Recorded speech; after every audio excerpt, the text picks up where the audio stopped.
Good morning, everybody. Welcome to another Wellness Wednesday. I got my two kitties here ready to hop on me, I'm sure, at any moment. So you'll see that, I'm sure. I haven't seen Freddie. Usually wherever the two kittens are, Freddie is not. Wherever Freddie is, the two kittens are not. I got all the children busy working on some of their schoolwork and different things. You might be able to hear Charity playing the piano in there. I got them all occupied so I could be out here and chat for a little bit. It is a little bit cold, but the sun is coming up. I think it's only like 9 or so, 9 a.m. And so the sun is coming up. Still a little bit chilly, but it actually feels really nice, and I think it's going to be a really nice day today. I am so excited for warmer weather again. The winter is fun for its own reasons, but I am really excited to get outside and just have the nice weather again and spend more time in nature, spend more time outside, work on getting more animals on our farm, all that. Anyways, that's for another video at some point in the future, but in this video for this Wellness Wednesday, I wanted to give you guys an update on how I'm doing with my eating. I'll give you just a real quick recap of what I'm doing.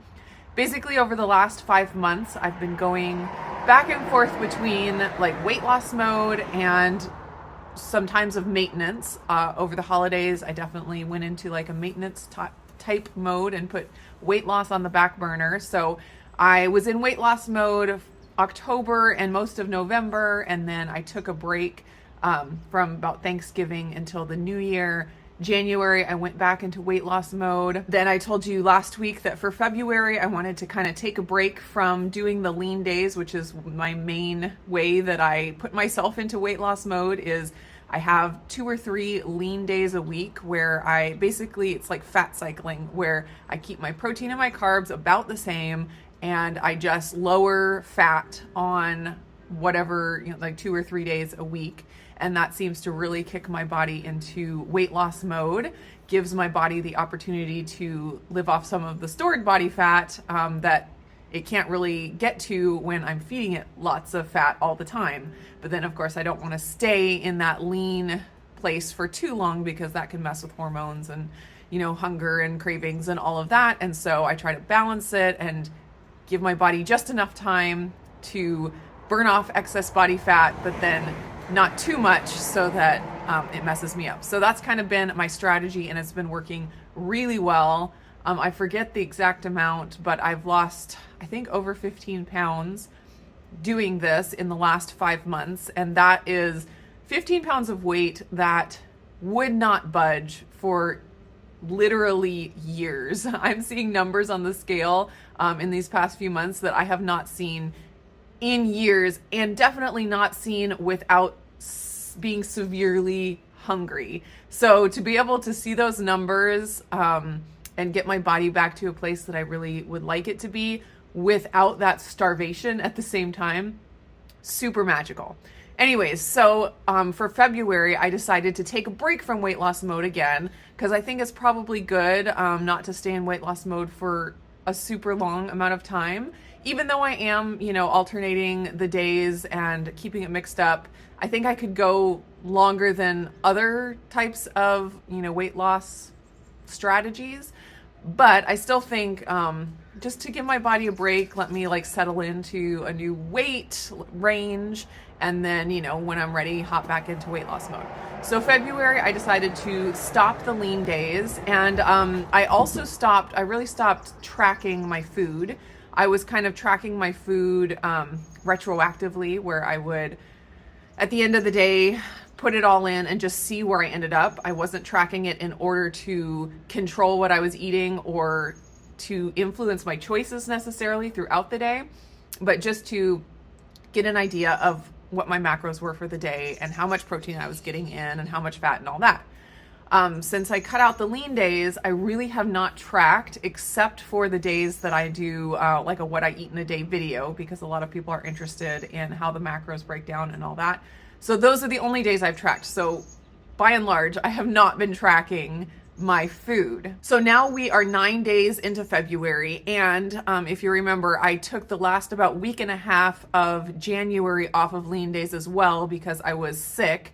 And so I've been off of lean days for coming up on 3 weeks now. And starting in February, my weight did start to go up. I told you I was going to keep a close eye on it because I really wanted to, just see what would happen. Kind of figure out what maintenance is going to look like for me long term and all that. So February 1st, I told you I was 148.1, and I saw my weight over the last week and a half now go up gradually. All the way, I think I saw 151 on the scale, which of course is disappointing because I had worked so hard to get into the 140s, and I was pretty solidly in the 140s at 148.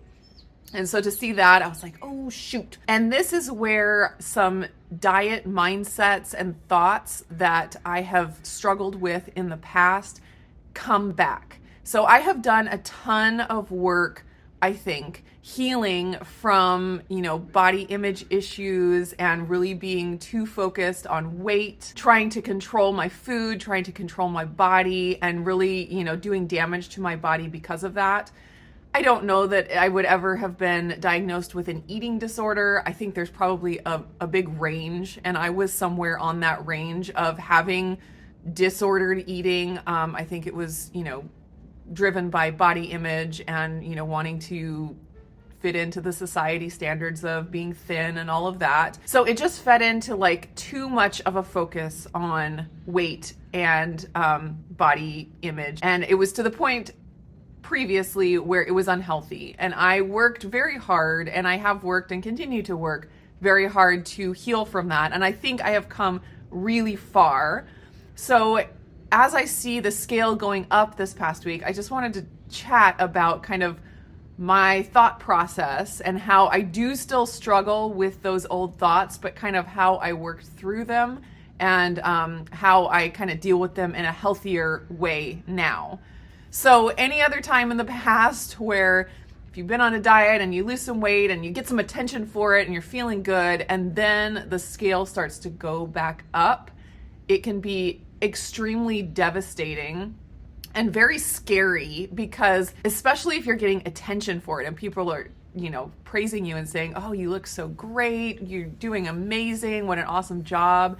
And when you see the scale go back up, it's like you're losing that acceptance from other people. And so it's more than just, oh, I don't like having extra body fat on me. It's like you're losing security in what people around you are thinking of you. And that can be really, really scary. And of course, that all stems from putting too much emphasis in body image and body size. So that's something that has to be dealt with. But in the past, when I've had that kind of an attitude towards it, it's just like terrifying. And all you can do is think, what can I do to control this? What do I need to, what extreme measure do I have to go to fix this? Because when you're losing that security, you get kind of into a primal mindset about it.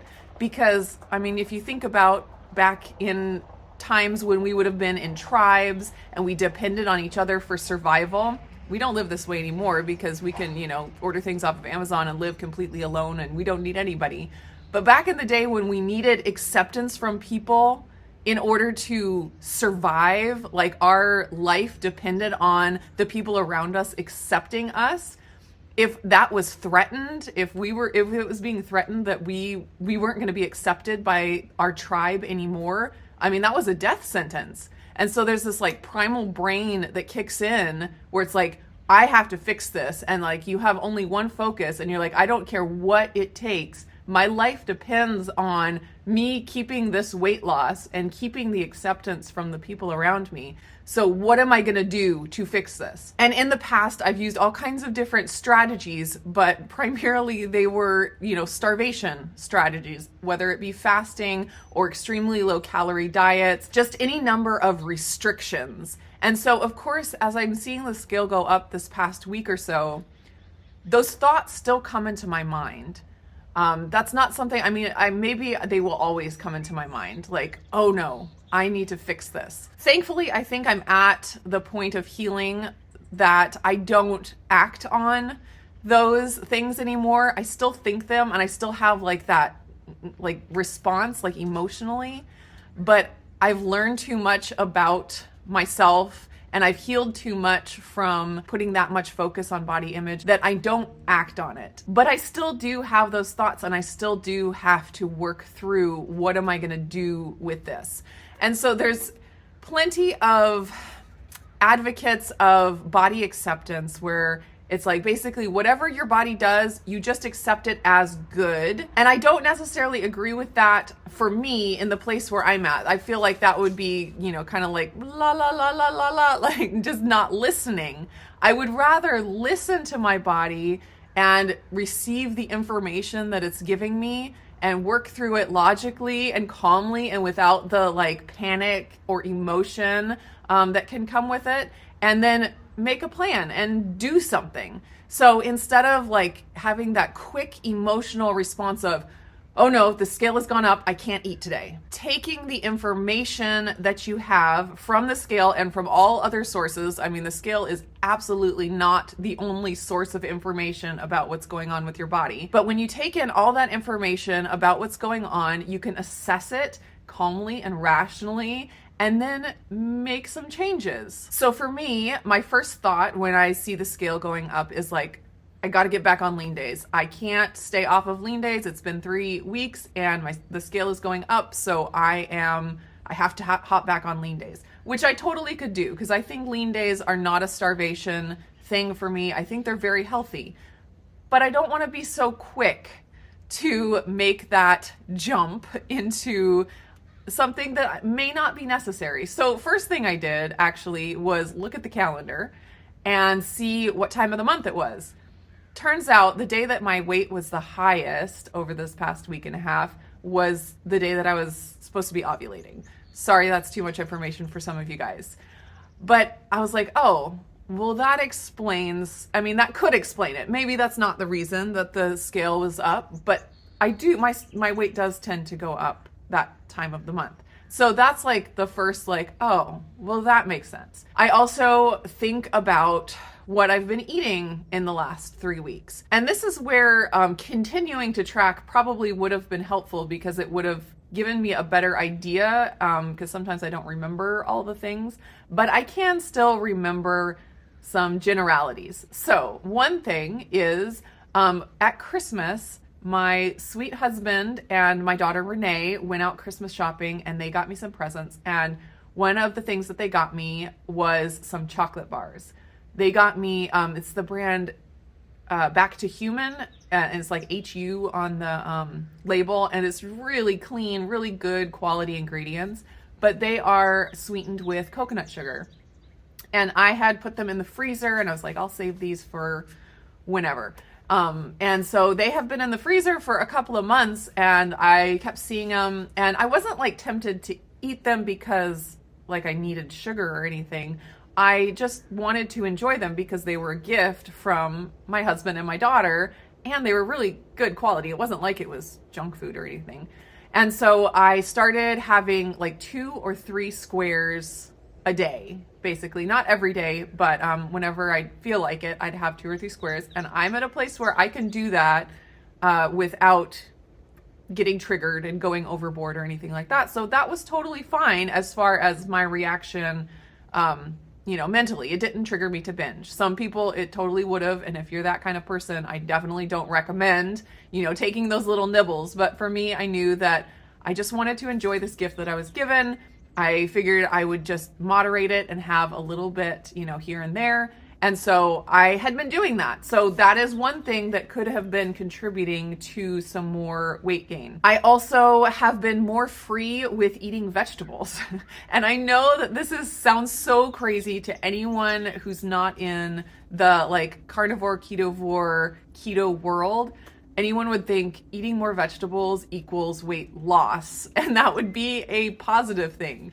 But for me, a lot of vegetables cause inflammation in my body, in my digestion. Inflammation can cause fat gain, just having your body in that inflammatory state, but it can also just be causing water retention because your body is in an inflammatory state. It retains water in order to heal whatever is inflamed. So those vegetables definitely could be contributing to, the weight going up on the scale. So instead of just emotionally and blindly jumping into some kind of a restriction, I'm sitting down and I'm thinking, okay, check the calendar. It's ovulation time. That could be part of it. Number 2, I have been eating some extra little treats. They were dairy-free. They were good quality, but there was like maybe 6 or 7 carbs per serving. So that's an extra 6 or 7 carbs, sugar carbs, that I'm having, on a daily basis. And I'm eating more vegetables than normal, which could be causing inflammation, could be causing water weight gain. So that kind of like takes the pressure off to jump into something severe. And it gives me the opportunity to just take the simple, easy steps. It's easy for me to stop with that chocolate. In fact, the 2 bars are gone now, so there's no problem there at all. The chocolate is already done. I can, when there's vegetables, sitting out, like some roasted broccoli that was made by someone else in the family, just sitting, not getting eaten, I can easily, think, oh, that's an easy thing for me to just to say, no, I'm not going to partake in that right now. I want to see what it's like if I don't. And then of course, with the time of the month, I just wait and see what happens. So anyways, those are the strategies that I have taken, in the last few days to just see if, this kind of evens itself out on its own without having to jump into anything severe.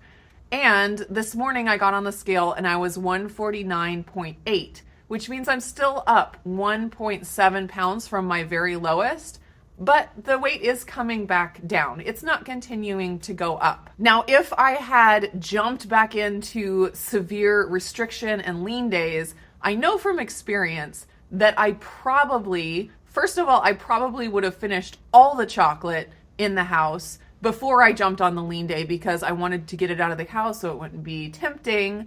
And then I would have tried to do something really severely restrictive. It would have really messed with my hunger and my cravings. I probably wouldn't have been able to continue it. And I probably would have thrown in the towel and went and eaten way more than I should have of something else. And I would be completely back into that binge purge cycle that is so common in diet culture. But instead of having that emotional initial reaction, just sitting, taking time, looking at everything really clearly, making some really simple little steps, totally saved me from that disaster that I never want to be part of again. So there's my update. There's my Wellness Wednesday for the week. I'm going to just keep sharing as I go along in this journey. I know that for the past several months, things have gone really well as far as weight loss. And I felt like I was constantly coming in saying, things are great. I feel great. Everything's wonderful. The scale's going down. And so I did want to make sure that I shared when